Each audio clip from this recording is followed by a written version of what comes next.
Okay, sure, you ready? Bonnet. Which means let's go. What? That's good. Okay. We are in middle of the first Hallelujah. You're so far, Shua. I wanted to, before we go back into it, Yamir, I want to talk about the fact that we all get here. Shua, Mayu. It hurts my ego. The fact that we all get here, yeah. We're in the first few people here for the minyan. Something really special, I think, is another way to kind of inspire yourself to get to davening a little bit early. I want to share with you something pretty remarkable. There's a Gemara in Brachos, yeah, that says Lo'olam yashkim adam lebeis haKnesses. A person should always wake up early to go to the shul, kadesh yizke v'yimna im asar rishonim, so that they could be considered part of the first 10. She'afilu mea bo'im achrov, because even if 100 people come after him, noisun loischar keneged kulam. He gets the schar. The people that come from the first 10 get the schar out of as if he was connected all kulam, compared to all of them. What does that mean? The Marsha says something pretty remarkable, which could really inspire you to try to get there to shul early, be part of the first 10. The Marsha writes, "Sharei kol bi asar shchit desharia," because the first 10. The 10 people of the minyan, that's where the Shechina rests. And those are the first 10 people that kind of bring the Shechina to the shul, right? HaKadosh Baruch Hu comes into the shul when there's 10 people there ready to daven. And if you're one of the first 10, you are kind of like the person who brought Hashem in, opened the door, and let HaKadosh Baruch Hu come in. The haboin acharkach, and those who come afterwards, eina oisin klum bezeh. They didn't do nothing. You can have another 100 people, but that doesn't change anything in the fact that HaKadosh Baruch Hu was already there. Everyone who comes after number 10 does not accomplish anything in the realm of bringing HaKadosh Baruch Hu to the shul. Rak, and here's the killer. Rak mispalulin. All those other people. Rak mispalulin im asara shavio ashchina l'Hashem. They're only daven with the 10 people that come. You hear that, Rabbi? The Marsha writes in a Gemara Brachos that the first 10 people that come to davening bring the Shechina to the shul, and the Marsha writes that everyone that comes afterwards, rak mispalin im asara. They're only davening with the 10 people shaviu ashchina l'Hashem, that brought the Shechina there. So if you're part of the first 10 people, you brought HaKadosh Baruch Hu into the room, and everyone else is kind of just joining you. I picture it as like, when you go on the escalator up to like in a mall or wherever it is. I always like to pretend to I turn around. I never actually do it, but I always have the thought, because I think I saw it in like a clip or a film. You turn around and you tell everyone, "Follow me," and everyone's just on the escalator going up. You turn around and you say, "Everyone, follow me." That's really the same exact thing that's going on over here. You're part of the first 10. You brought HaKadosh Baruch Hu into the room. You're davening, with HaKadosh Baruch Hu, with the Shechina in front of you, and everyone else is kind of just joining along for the ride. So it's a big push to try to get to shul on time, especially if you want to daven for something specific. You want HaKadosh Baruch Hu Shechina to be mamish on top of you. Okay, let's continue in. I put everything into my folder yesterday. Now it's a little bit of a mess. Okay, we were in middle of the 4th and the 5th pasuk, right? We were talking about Al Tiftechu B'Nedivin, and once you pass away, all your plans go away. We talked about the Sforno, right? The Sforno who says, Mamish, it's like, I wrote it down somewhere. It's like the president, right? When the president or the mayor leaves town, all their plans get lost the moment they say. Okay. Fine. We're up to Pasuk Hey. What's Pasuk Hey? Pasuk Hey says, Ashrei She'el Yaakov Be'ezroi. Right? Praiseworthy is the God of Yaakov. Praiseworthy is the man who his helper, who he relies on, is the God of Yaakov. Sivru al Hashem Aleichem. Right? those who hope in HaKadosh Baruch Hu. So what are we saying there? Why does David HaMelech decide to throw in Yaakov Avinu in the middle, right? We just said that we should thank Hashem for everything that he does for us. We talked about how we could not trust people, because how can you really trust someone when they could really just, bottom line is die the next day, and then everything that you trusted him is gone. So, and then what's the follow-up? Asher shel Yaakov Ezra. Praiseworthy is the God of Yaakov, if he is your helper. So let's see if I know where I put that printout. I'll be surprised if I get it right away.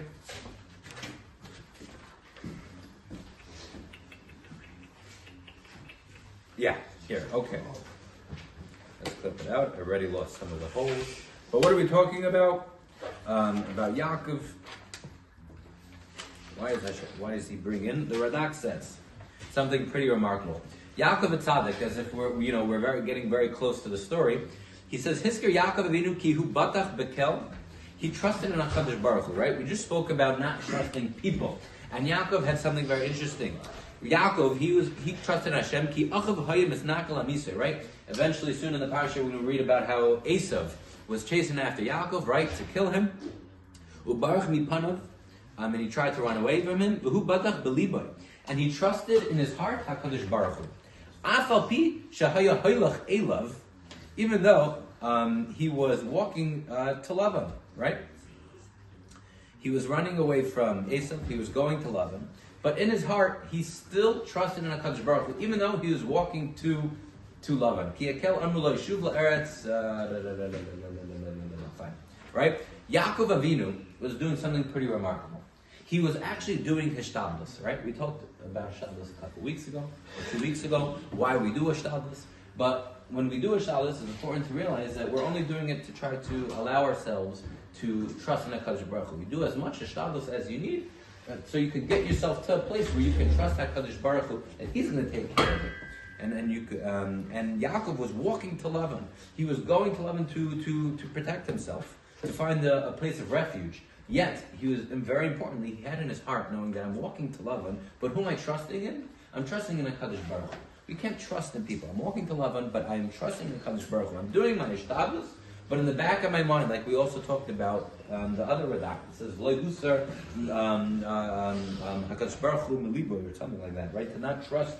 To not remove Hashem from your heart, right? If you're in a place where I can't really completely talking to HaKadosh Baruch Hu, it's a little bit too hard, and you have to do some hashtadlus. You have to know in the back of your head that yet still, HaKadosh Baruch Hu is the one who is pulling the strings. And it's a similar story by Esther, yeah? When Esther, right, was talking to Achashverosh, and Achashverosh asked her, who is trying to kill your people, right? At the end of the story, Esther pointed first to Achashverosh. And Amalek famously had to come down and push her hand and point it to Haman. What's going on? Is Esther losing her mind that the king is asking her, who's trying to kill your people? We know it was Haman, and she points to Achashverosh. It's crazy. What's the pshat, they say? Because Esther was this in a realm, in a world where everything is coming from HaKadosh Baruch Hu. Right? The scepter that Achashverosh had to put down, the whole entire story, it's a hidden miracle, but in Esther's mind, she saw Hashem through everything. And who's the person who's really allowing the Jewish people to be killed? Whose stamp of approval was put on the piece of paper? It was Achashverosh's. And she was so, ingrained in her bitachon that HaKadosh Baruch Hu was the one who's pulling the strings, that when Achashverosh said, who is killing the Jewish people? She kind of knew that this is Hashem's Yeshua. Hashem's Yeshua is coming right now. It's like Hashem is telling her, who's killing your people? Who do we need to get rid of? She points to Achashverosh, because Achashverosh is the one who put his his signet onto the paper. And in both cases, again, it's important to realize that we could do our ishtadlus in order to make us feel comfortable and be able to trust that HaKadosh Baruch Hu is doing it. But even if, as the Radak says, Yaakov, even though he was going to Lavan, he was trusting in HaKadosh Baruch Hu. The next pasuk, let's see if we got some time. Oiseh Shemayim va'aretz esayom ba'es kol asher ba. Oh, never mind. We're going to stick with, no we're not. Right? Another continuation. Oiseh Shemayim. Right? Why does now we go into HaKadosh Baruch Hu making the Shemayim va'aretz esayom ba'es kol asher ba. So, continuing in this Radak, right, it's really a theme, right? You never really realized before, but everything, all the psukim are connected, one to the next to the next. Right? In HaKadosh Baruch Hu, it's roy to trust. Kihu oiseh kol, and it's in his hand to lift someone up or to push someone down, right? You could be the richest guy in the world, all of a sudden, right, the stocks fall and you lose it all, or you could be the poorest guy in the world and all of a sudden you make it big. And HaKadosh Baruch Hu is behind all of it. And he's able to, really, control all of his creations. According to his wants. The Eretz hiya yabasha, and the Eretz is the dry land. And since I mentioned the dry land, Lifikav Zachar Siyah, the Tam is Kal Asher Ba.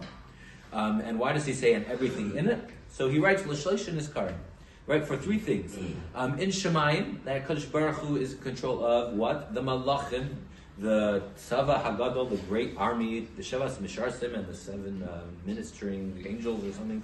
I don't know about that stuff. But Aretz, we have the Chaya Va'oif Ubayam, the Eretz Chaya Va'oif. We have, the animals and the people and the birds. And in the water you have these different types of creatures. And he really, controls them all, and no one is able to beat him to it. HaKadosh Baruch Hu has created everything in this world, and as we mentioned in the first three, brachas of Shemona Esrei, we really, again, we're referring to the three needs in order to ask someone for a favor, right? We said if you want to ask someone for a favor, you have to know that he's chesed, you have to know that he's capable, and you have to know that no one can stop him. And in the first three brachas of Shemona Esrei, we do that again, right? We say Zeich Chasdi Aves, HaKadosh Baruch Hu is chesed.